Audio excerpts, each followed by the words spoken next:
Thank you all for coming tonight. I know it's a very extremely hot day today, and I'm glad you all showed up. Thank you very much for that.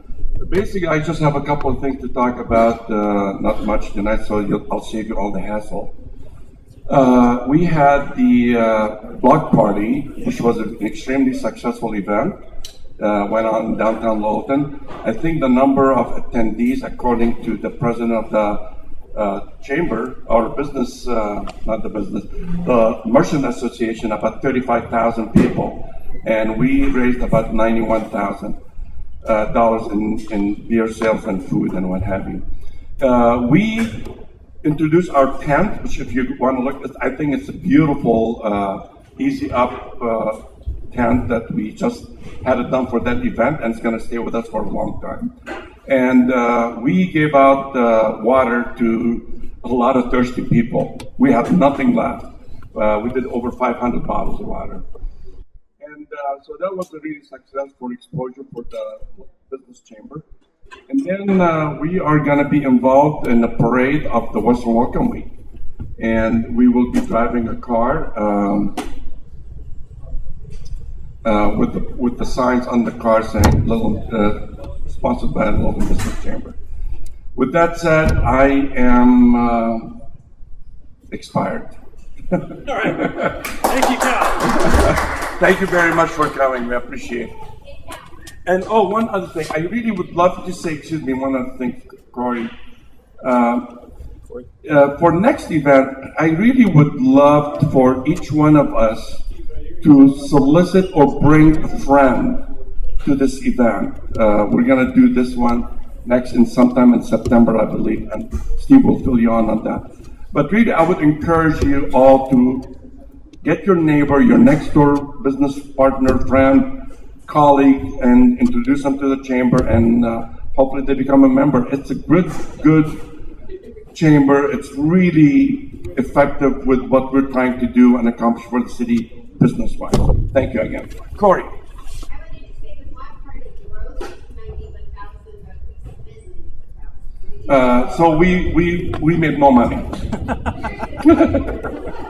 Thank you. We sure made a lot of it, though. September 21st is going to be our. And Kevin you don't even know this is going to happen in your backyard. September 21st, we are going to have our first birthday party of the business chamber. So put that on your calendar. We're going to have bands, food, music, drinks. It's going to be a good time. So without further ado, let's get Chris Kolker up here. He's the Democratic candidate for our district, and let's hear it for Chris.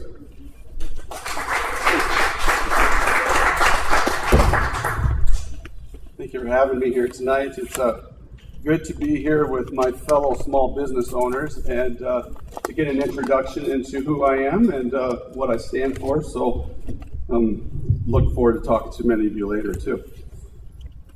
Again, my name is Chris Kolker, and I'm running for State House because I'm one of us. I think now more than ever, with more division than common sense in our government, we need people like me and you in the State House. Folks who understand the challenges facing small business owners and families, who know what matters is hard work and getting the right results by reaching across the aisle and finding common ground. I own a small wealth management firm and have been in financial management since 1999, helping my clients build for their futures. I'm fortunate to be the father of two wonderful little girls you see in my pamphlets there, ages 6 and 2. And looking ahead into their futures, I'll say it honestly, I'm worried. I've lived and worked here for 17 years, seeing like you, the problems in funding our schools, transportation, and housing.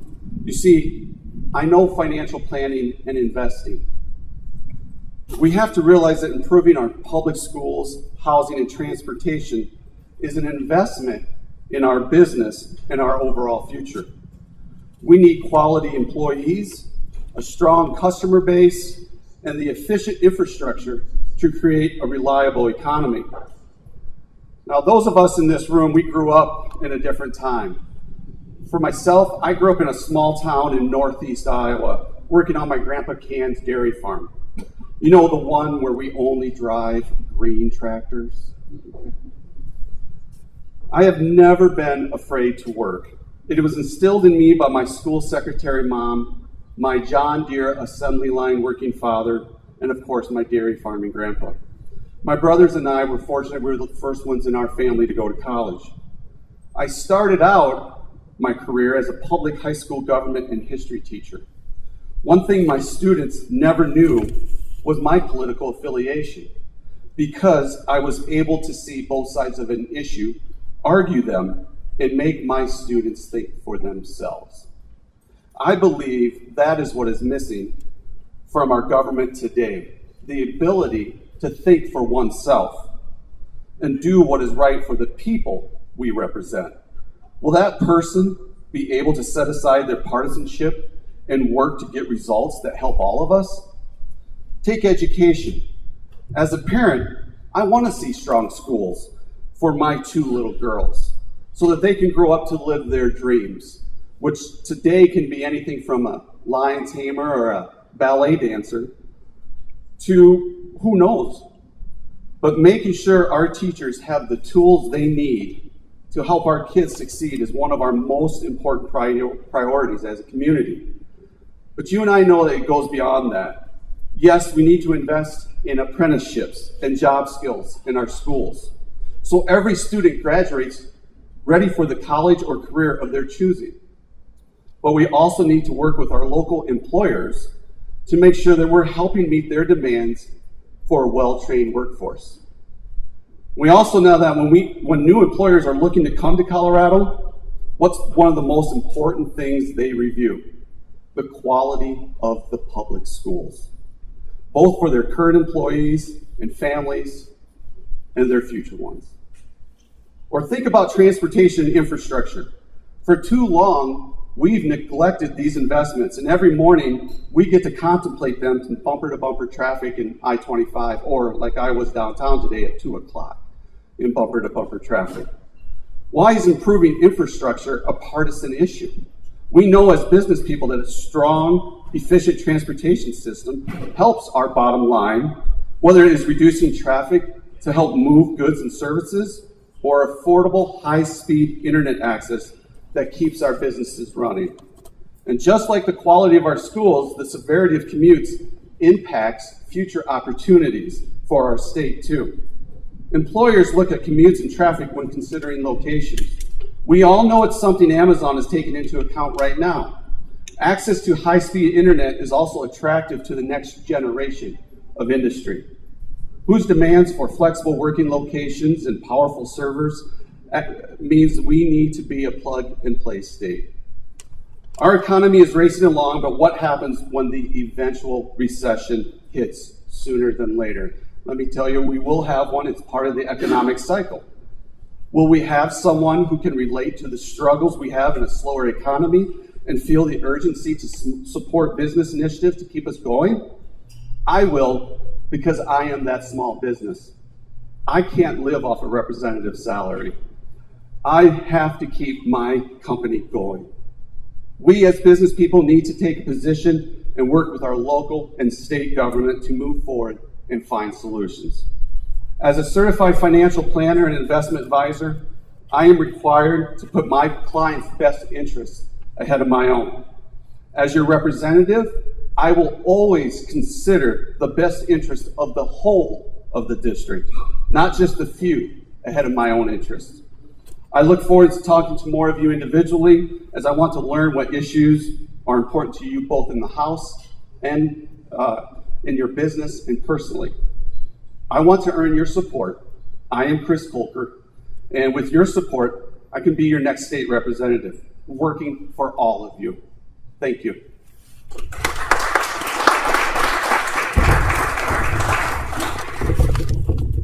Thank you, Chris. Susan Beckman, please. Let's give it up for Susan.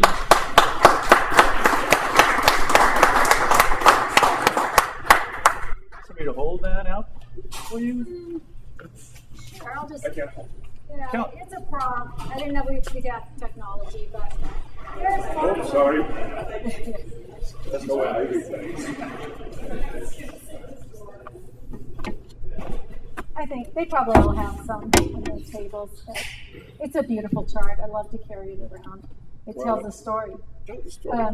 So I'm Susan Beckman, and I'm your House representative for House District 38, and that's Littleton and Centennial, Beaumont, and Columbine Valley. I have been your representative for 2 years. Before that, I worked at the state of Colorado. I was a Hickenlooper appointee in a director position for the Colorado Department of Human Services, and I managed their institutes, the janitors in the institutes, which was a very, very interesting job. Before that, I was your county commissioner for 12 years. I was county commissioner in the most prosperous times financially this nation has probably ever seen. And I was a county commissioner in the 2006, 2007, 8, and 9, which was the Great Recession, which many people still remember and remember it painfully. I was on a city council, and I've lived here for about 30 years. My husband, Bruce, was a law enforcement officer for many years in Littleton and a colonel in the National Guard. And so we are pretty woven into the community. I have to laugh. I'm glad you brought up Western Welcome Week. I will be in the parade. I will have a float. In fact, the last 20 years, I think that probably 19 times I've been in the parade, either my husband or my kids. So come to the parade. It's a great event. A lot of people show up, and I'll be there with a float. I was asked to come to the Littleton Business Chamber. It's a great chamber. I really like the idea of it. I'm so glad you've created this to the business leaders, to talk a little bit about what has happened in the session, the 2018 session. So how many bills do you think that we had this year? Does anyone know? 122? 600 is close. We had 740 pieces of legislation. That's a little insane, isn't it? Did you know we needed that many bills? It really is. And the reason why we have more bills than other states is because of gavel.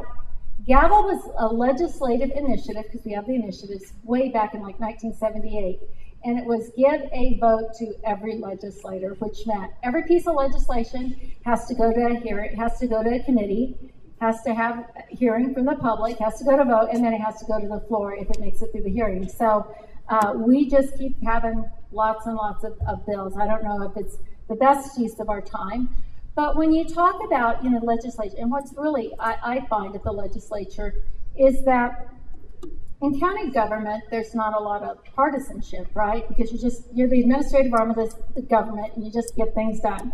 And Arapahoe County is first in Colorado and first in service, and we get the job done. It's just a great county. But at the state level and at the federal level, it's getting kind of squirrely. I think more so than I've ever seen, and I'm really disappointed. And it can be, heartening to see the divide. But what's funny at the Capitol is you have Republican and Democrat. You have, pro-business and kind of not understanding what business does. You have far left, far right. You have all kinds. But the big divide where the fighting happens is rural and metro. And it's so interesting to watch because the metro areas in Colorado are doing very well financially, and the rural communities are really struggling. I went to a financial presentation for forecast in the Capitol a couple weeks ago, and what they are saying is prosperity is here, and it's going to be here for a long time. And I'm just so excited about that. And I wanted to bring you just a little understanding of the budget for 20 years. Yeah, you can put it down, Cal. You're great. Vanna, you've done a great job. Thank you. I'm just showing. But to show where the money has actually been spent. And since 2006, you can see that there's been tremendous growth in entitlements. We have gone from 1 out of every 12 citizens in Colorado being on Medicaid to 1 out of every 4. And so that's where that huge Medicaid expansion, $1 billion additional dollars every year. But the revenue has been coming in very, very steadily. And I'm just really excited. I talk to businesses and they are jazzed about how much people are spending, consumer confidence, and it's just good to see that prosperity. I remember, because I've been here so long, back in the subprime bubble, going in downtown Littleton, and I'll never forget it. I was driving around with my husband Bruce. It was a Friday night, about 5:30, and there was no one on the street. And that's not exaggeration. It was just desolate. And now you go downtown and, we're all complaining about parking, but it is a hopping place. And people are out and they're spending money and they're feeling good and they love Colorado. And the projections are showing that we're going to have growth, we're going to have strong economic growth, and I'm really excited about that.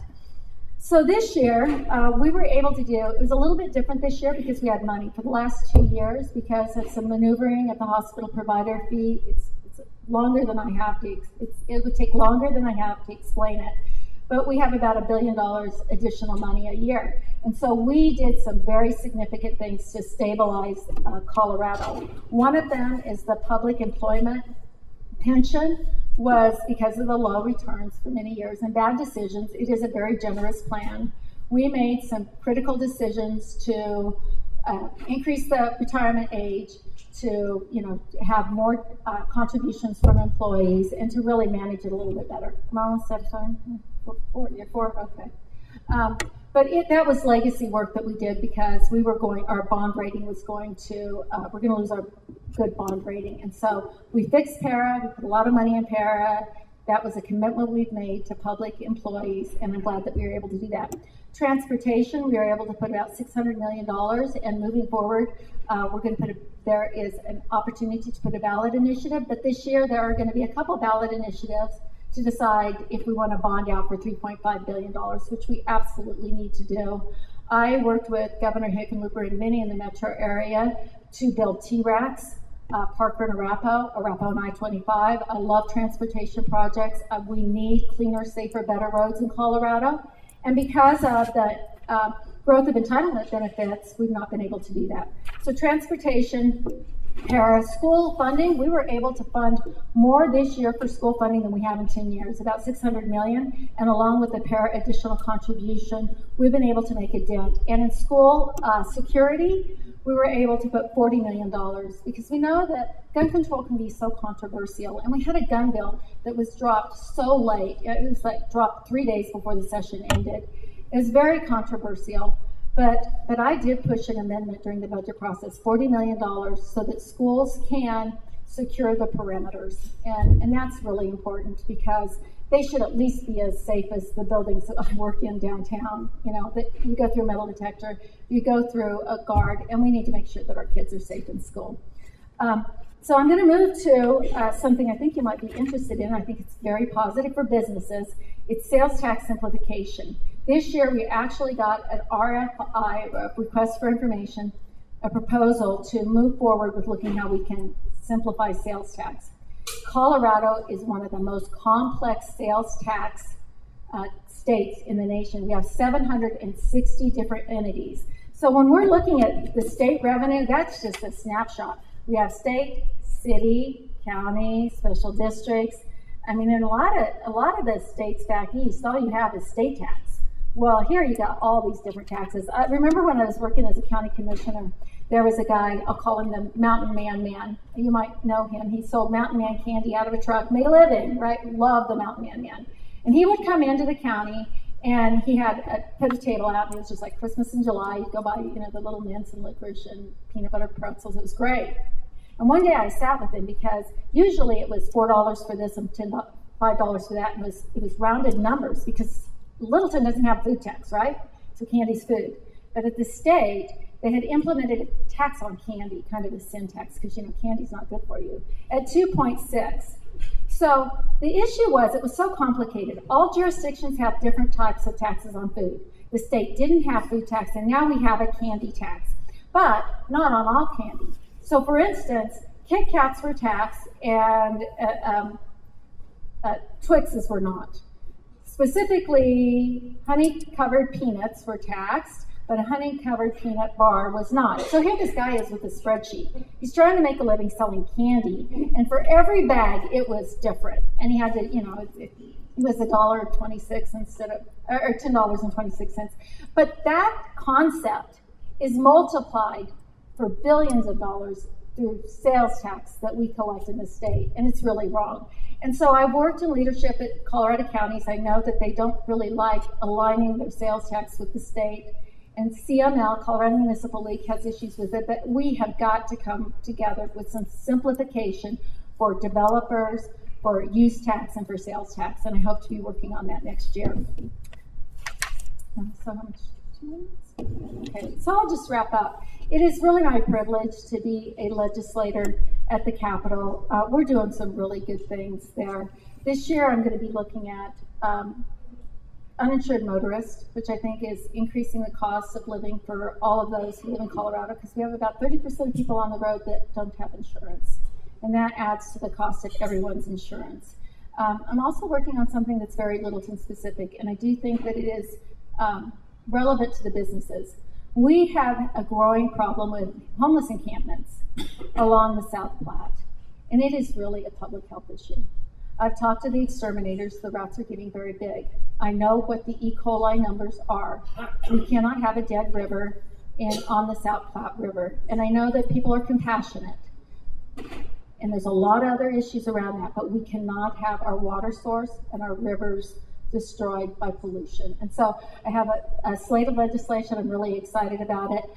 What I can offer you, we regulate everything in the state. We have like acupuncture, nurses, doctors, physicians. Almost all small businesses is regulated by the state. If you have a problem with the state agency, please call me. I have helped many of you navigate through the bureaucracy if you have some problems. If you need additional information about anything going on in the state, or you don't understand something, call me and I'll put together a group of people that can work with you. And of course, if you have legislation, I ran into a couple businesses this year. They had some legislation that was really going to impact their market share. And it was done late, it was done in the dark of night, and really was able to help them by amending that bill out.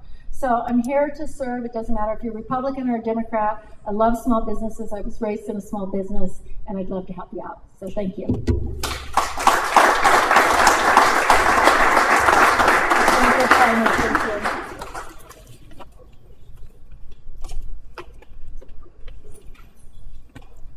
Thank you, Susan. We have Gary Mitchell from, how many? KKC. They've been employed by the city to do a study on the comp plan. I'd like to introduce you to Gary Mitchell.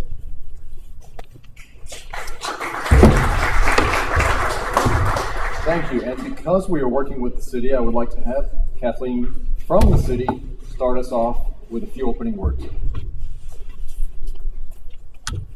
Hi everyone, Kathleen Osher. I'm the Special Projects Manager at the City of Littleton and managing this vision plan in 2018 and then hopefully a comprehensive plan revisit in 2019. But I'm here today because of the incredible leadership and dedication and wisdom of our City Council. And so it's like a baton now, right? So I'm actually going to turn it over to get us kicked off with Councilwoman Karina Elrod, and she'll introduce her colleagues and just share a little bit about this year during Council's retreat, how this vision plan figured in so prominently into the work that the Council is doing over the next year and a half or so. So here's the baton, or I was going to say, not this way. Oh, look, I didn't wear my heels today. Hi everyone. Oh, I see so many familiar faces. So great to see everyone. Can you hear me? So as Kathleen said, this was something that we kicked off at the beginning of the year when we got together as a council and really laid out priorities. I have Pat Driscoll here. You guys know Pat. And Pat, feel free to come up here as well. And I know Carol Fay was here earlier, so hopefully you had a chance to meet her as well. So this is something that unanimously we all really came together and said, we need to move forward. We need to really lay out what the vision of Littleton is going to be. That way we really can be more strategic about where we're taking the city, and it's not done in a vacuum, right? It's truly involving the whole community, so it's involving our citizens, and as important is also the businesses. So even if you may not be a citizen of Littleton, you You are a big part of the city, and especially the many small businesses that we have here. We all know that is, the crux and part of the identity of what Littleton is. So I really do encourage you to participate, spread the word. As Kathleen said, this is the beginning. So the beginning is laying out that vision, and that's what gives us the knowledge and even authority to say, now let's bring it down to the action, the comprehensive plan, the zoning, etc. So we want to start here so that we can come down and actually take action on what our community is saying, what our citizens are saying, what our businesses are saying. So please engage, and thank you for letting us share that with you. Pat, do you want to say anything? Where'd he go? Pat, do you want to add anything? Oh, no, thank you. Okay. All right. Thank you.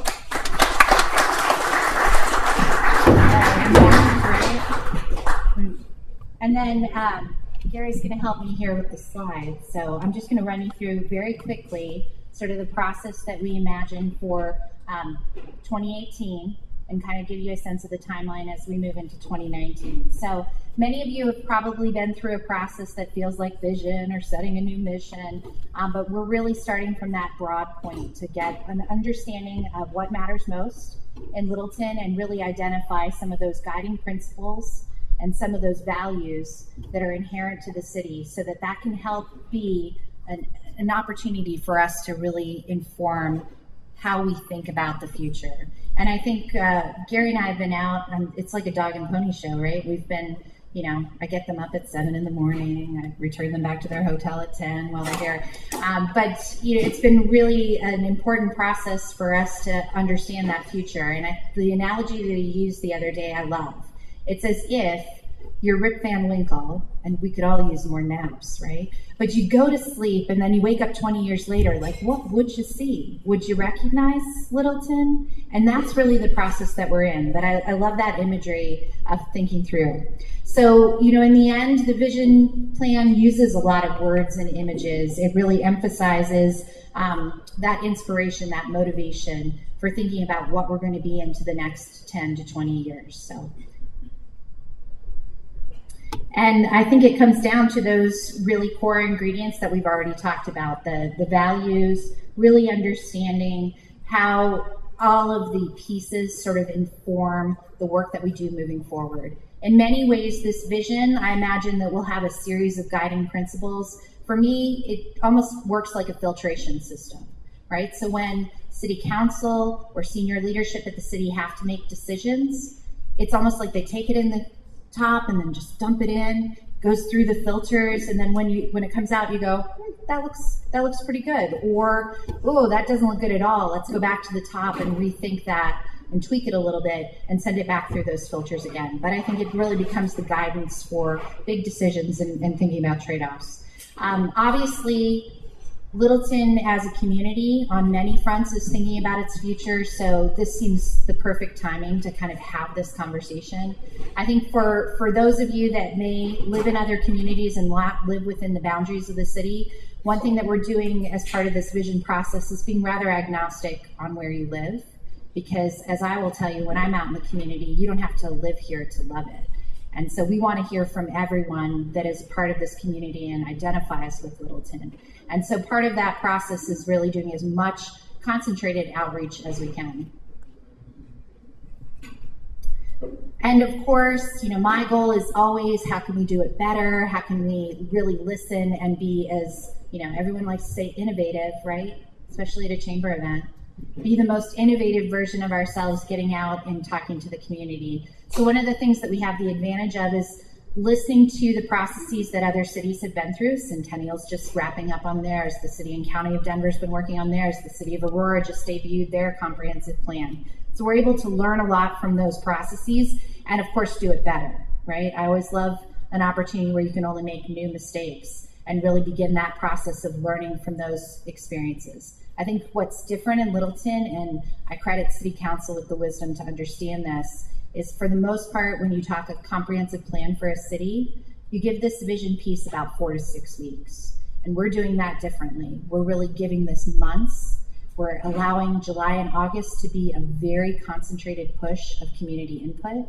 Then we'll have September to analyze what we've heard and find that consensus. And then October, we'll be back and we'll say, check our work, which of course from this group, I expect a big thumbs up, right? I keep telling all the groups this. No, you're special. I really want your big thumbs up. So that's the most important piece to us, because we're looking for very, some of the tried and true methods of getting out there into the community. But I will say one thing I know about Littleton is they love events in the summer. So there are so many great opportunities to be out and be in the community and be where people are gathering and help get their input into what they determine matters most for the city. And I think that might be where I hand the baton back to Gary, where you started, right? Like back to the beginning. So thank you very much. My email address will be at the end of this presentation, but as I've told many groups, it's very easy to remember because I am first initial K, last name Osher, that's both kosher, at littletongov.org. So I would love to hear from you if you have any ideas for me or any questions. I'm 100% available to answer those. So thank you very much.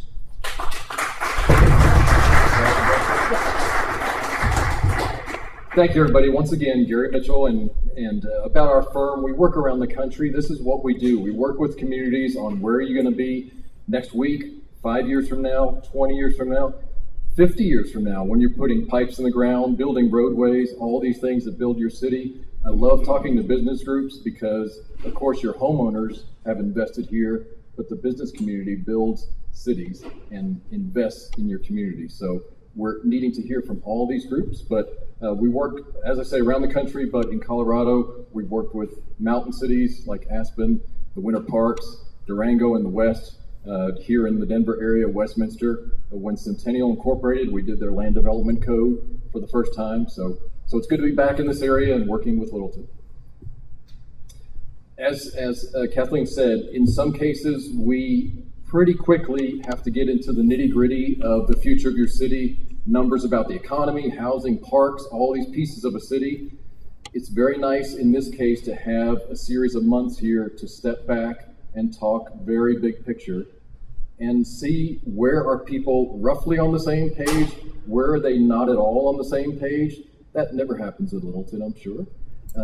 So we're hearing all of those types of discussions. And so it's good to have that process. And in terms of process and timeline, this is where we're headed in the coming months through the end of this year.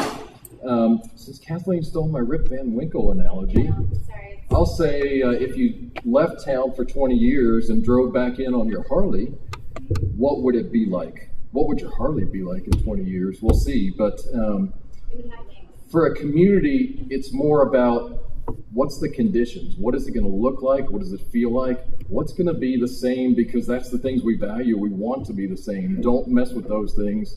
But what needs to change? What needs to be added that we don't have now, whether it's amenities, types of housing, whatever. And, we also talked about, some of you, certainly in my business, we have a mission statement.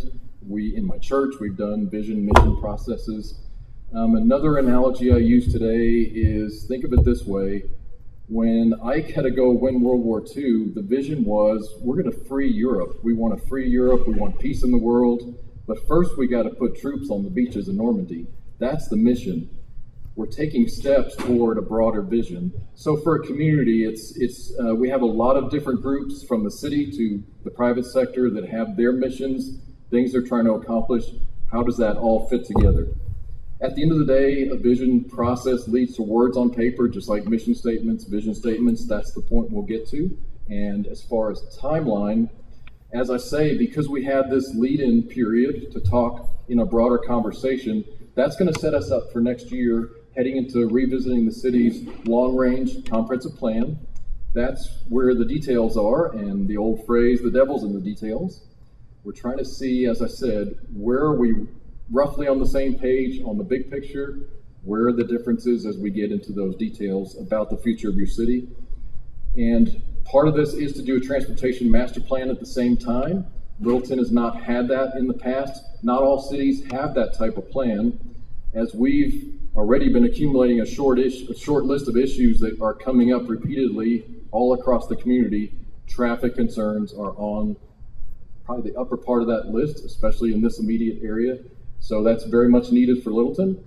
And there's a possibility in the future, depending on budgets and where we end up, revisiting the city's development regulations and revisiting those that haven't been updated in some cases in many years. So the world has changed a lot in those years.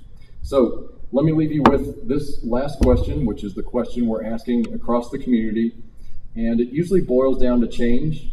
Some people are concerned about change, maybe even afraid of change. Some people are ready for change. Those are the conversations we're having. But as I said earlier, what is it about Littleton today that is very important to you, that you value, that we need to improve on, maintain? And as I say, what are the things that aren't here today or we need to make better? This looks like a shouted out group. Very quickly to close, can you all shout out just a few key words? What is most important to you about Littleton today? What do you value about this community? Whether you live here, whether you're just a business owner, what are some things you value? Safety, goal, Small business. There you go. What was that? Yes, yes. Any more? Yes. Yes, yes, yes. And diversity by type, maybe for different stages of life, where you can afford, but you need the downside too. You just nailed the list we've been hearing over and over as we meet with different groups. That's what we're looking for. Flip side, what concerns you the most about Littleton in the next 10, 20 years?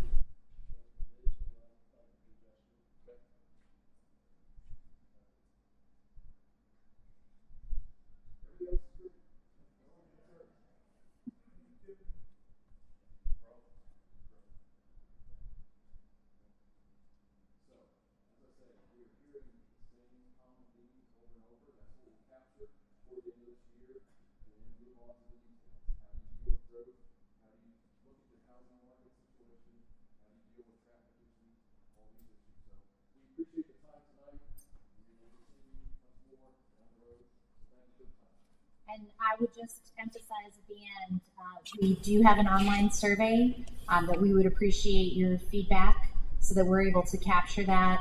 We would appreciate also, I know my good friend Denise Stevens there and her team sent out an email to all the business community. We'd love to hear from your employees too. And again, if you get the question, we don't care if you live here or not because everyone loves it. And we want to hear what people love about it and what people envision for that future. So thank you so much for your time, and we really appreciate your response on the survey. Thanks.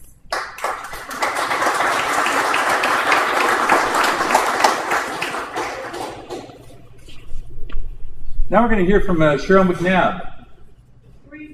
Briefly. She's going to tell us about our upcoming winter event.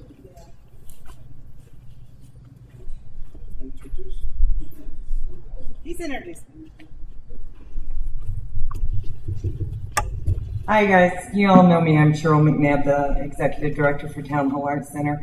And I'm here to tease tonight because we're going to hold our next meeting, actually after the birthday party in September. We're going to hold the next quarterly meeting at Town Hall Arts Center. So we're going to have tours, and we're going to talk about our future too, because we've been working on Vision 2025 as well. So we've got a really good future plan for us. So that's about all I was. Come on to Town Hall in November or December. We'll let you know.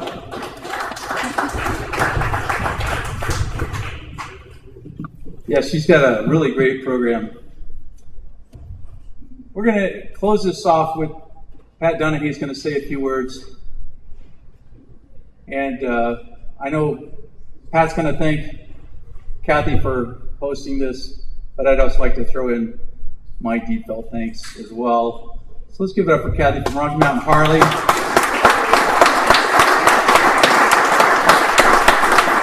Pat Donahue. Hi all, just a few words on if this is worth it or not, I think. Of course it is. Our small business chamber here that we started about 10 months ago, I think now. I think it is. I think just by the fact that our councilwoman, Karina Elrod, reached out to me and said, we want to hear from you small business guys. What is it we can do at the city to really help you all? And that's really why we started this, and that's really why we're here. So we collectively need to think about what it is that we need.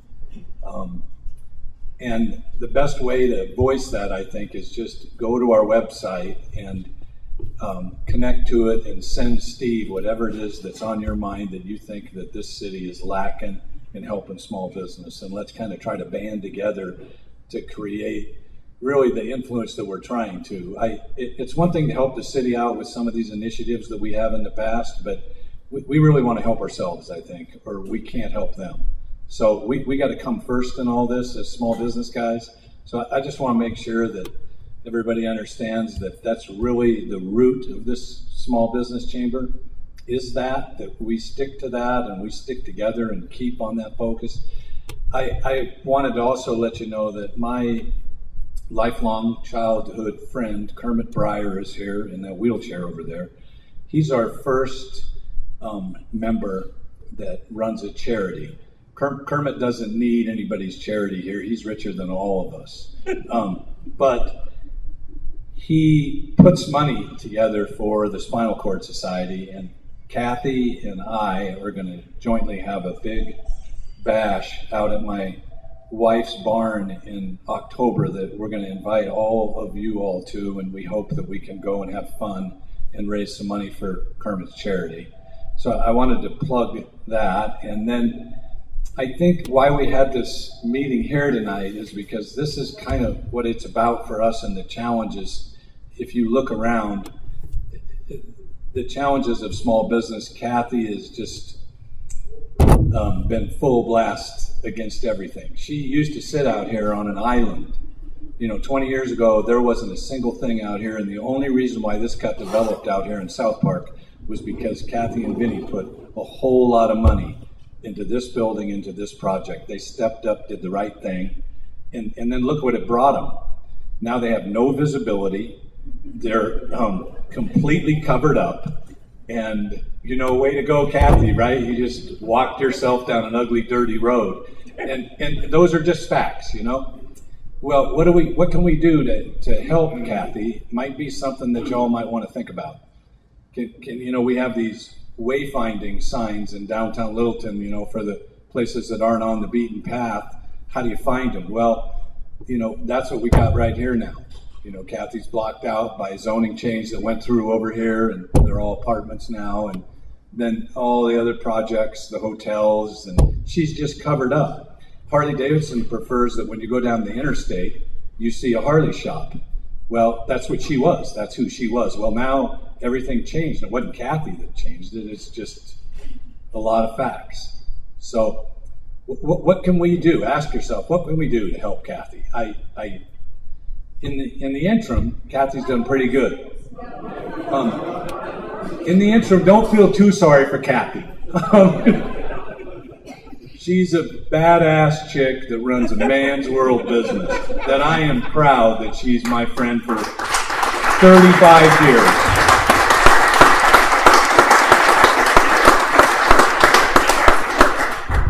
And I want to do this. We have to stretch the city out. We can't just do our events only in downtown Littleton. As fun as downtown Littleton is, and it is the heart of the city, and I'm proud of Old Town. We do need to get outside of that from time to time, so I'm really glad that Kathy was nice enough to do this, and they're nice enough to let us stay here. She's sure nice enough to show you around this place if you have any interest. There's a ton of history here. This dealership back in the day was one of the top 10 dealers in the country. Things have changed now, and there's car dealership Harley Davidsons, but this is not one. This is a grassroots biker shop. And when you decide that that's what you're going to be, you're not going to sell as many bikes as the big places, but you're going to have been a top 10 dealer at one point and been a big part of Harley for 40 years. And I'm proud of Rocky Mountain Harley. And I'm proud of all the small business guys that are here tonight. And that's what we got to stay together on. The rest of this stuff is really kind of secondary. Without us, they're in a big, big pile of trouble. The city counts on 65% of their budget counts from sales tax. Kathy is a huge sales tax collector. We just need to be respectful of what really happens in the city and how we really can help small business. So I know you've heard enough, but I just really hope that we don't change and we become some political group. I hope this Littleton Business Chamber can stay about business and not become politicized and not get hung up in a bunch of stuff that maybe doesn't matter all that much to small business. But I really appreciate all the council people coming tonight. I want to say thanks to Pat. I really appreciate you, Karina. I know Carol Fay was here earlier. I really appreciate Susan coming.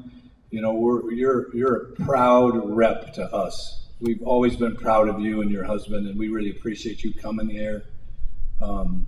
There's a lot of important people in this facility right now, and I don't happen to be one, but I think Kathy is, and I think a lot of you are, and I just want to say thanks for that.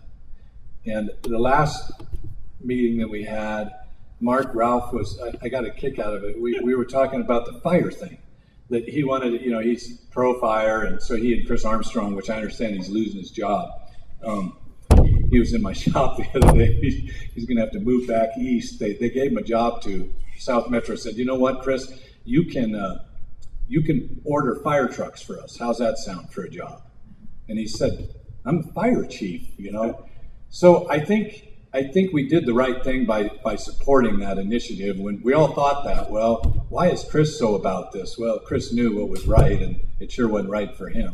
But at that meeting, Mark Ralph was standing up here, and he had a glass of red wine, which I was thinking of dragging up here with me. And Lynn, our lovely volunteer secretary for the chamber, she turned that red wine into water. So when you saw that picture of Mark Ralph drinking the water, he wasn't drinking the water. And we like to have fun, so maybe we do a little of that right now. We drink a little, and we can hug Kathy.